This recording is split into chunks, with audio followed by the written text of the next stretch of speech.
Catus, Maximus here. Had an opportunity to compare, actually, exact same size, 14-inch cast iron pipe wrenches, both Kobalt and Husky. Still kind of expensive, $24 on the website for the Husky, $26 for the Kobalt. So the Kobalt's a little more expensive. I can say I couldn't find my scale, but the Husky is the lightest weight. The Kobalt is a little bit heavier. Compared to, this happens to be a Raptor, but it's a traditional rigid style. A rigid cast iron 14-inch is $33, so they're about 30% cheaper than just getting the premium rigid. But this is just the classic rigid style here with this Raptor. And these are going to be even heavier, about the heaviest. So they are trying to save on a little bit of material, and they're trying to make these all funky. We have this like modernized, angled, kind of chiseled design for the handle. Trying to reduce the amount of material. Since you're primarily pulling this direction, we have a lot more material on this side than we do on this side, and then they try to replace it with ribbing rather than a traditional one where it's just a bunch of metal thrown at it. The Kobalt a little bit less so, but still more material on the back portion than we have on the front portion, and still this kind of a chiseled look. So one thing I will say about this Kobalt here, if we loosen it up a little bit, is wow. Now you do always have a little bit of play with pipe wrench jaws just so that they are a little bit more cooperative. It does have a spring in there, which is good to see. The spring is actually so you can use these in a ratcheting action. So if we get this up on this piece of pipe here, the idea is because the jaw moves when you're pulling it, the lower jaw kind of bites in, and then when you release it kind of does that. So you can get on, do a rotation. Let me get this a little bit tighter.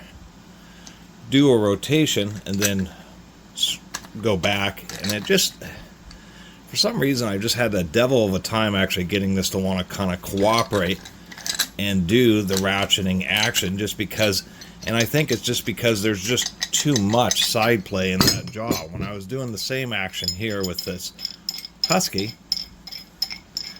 it seemed to work just a little bit better. And I'll show the Raptor in a second.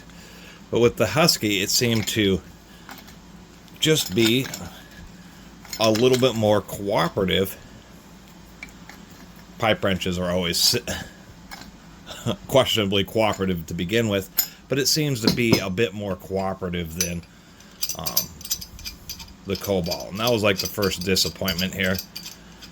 And then a traditional style one. I will mention that they all still attempt to give you an idea of rough pipe size.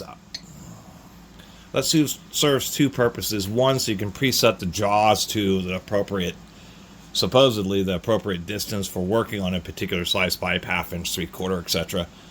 But also to act as a measurement. If you don't know the size of the pipe, the wrench will show you the size of the pipe. So at least they've stuck with that kind of a standard here.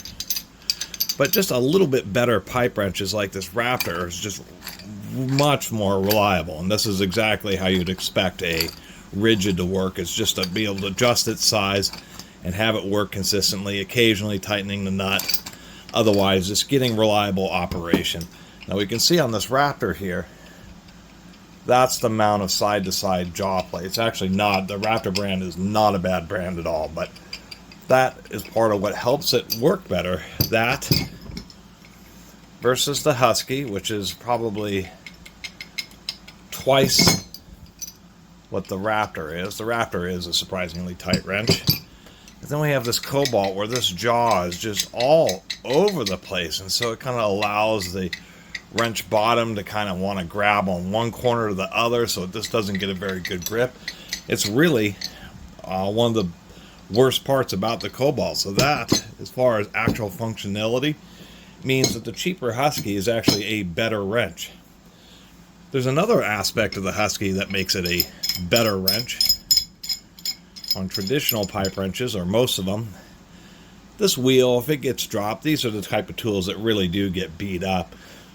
So proper manufacturers, they have a little bulge area here. This helps protect this wheel, because once this gets bent or dented or out of round at all, it's basically impossible to use. Old school ones do the same thing where they have this little protective area for the wheel.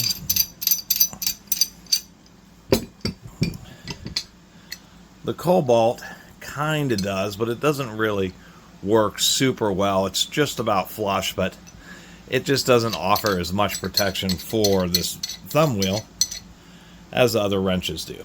Oh, and by the way, if you didn't know, even on smaller pipe wrenches, it's a must on huge ones. I've done a video about the 50-pound wrenches, but it's much easier to adjust pipe wrenches. Open them when they're hanging upside down, close them when they're right side up. That we have gravity assisting you here. Anyway, I was going to show the extension. That is one aspect. The Kobalt gives you... You're actually not supposed to go all the way up like this. About as far as you're supposed to go is where the backside of the nub still has a little bit of support from those two tanks. Now, one thing I should correct myself. I quickly looked. You still want to have full thread engagement, but you can go pretty low. But you still have a nub because of the way it's rounded. The way Kobalt kind of squares it off, you can go a little bit lower. So the Kobalt does take it from the Husky. As we can see, we get just a little bit more capacity, about a 1/4 inch, maybe 8 millimeters. Oddly enough, just like this Raptor is also the same size as the Kobalt, so it appears that for some reason Husky is to try to save a little bit of money, is to give you a slightly shorter moving jaw, which is also something to make note of. You have less capacity on a wrench that's supposedly the same size, and there's supposed to be relative standards. For instance, 2-inch capacity on a 14-inch wrench, where it's a little bit less on the Husky. So that is disappointing from that aspect. Other things that are of note, like this Raptor, we get about 473 thousandths on the thickness of the beam there. You know the Husky's a bit cheaper, and indeed 457 thousandths. So not much, but 15 thousandths, it nonetheless is a little bit thinner. But this Kobalt,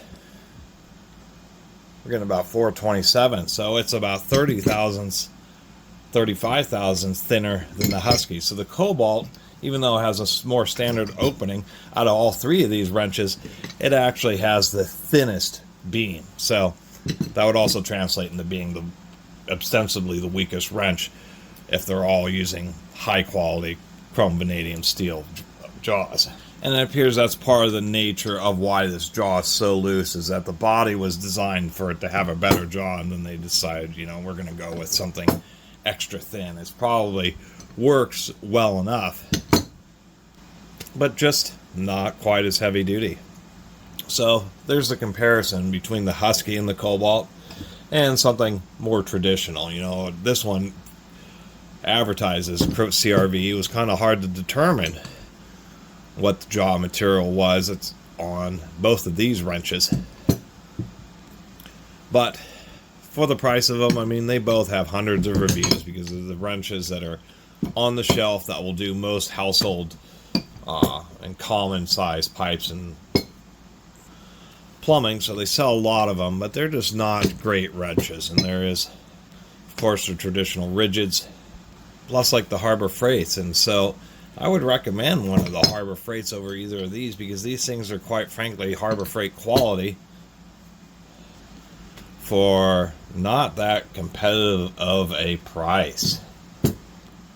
So all that being said, the Husky is a little bit better, even though it has less jaw maximum capacity. Just having a bit tighter of a jaw just makes the wrench a bit easier to use in the real world.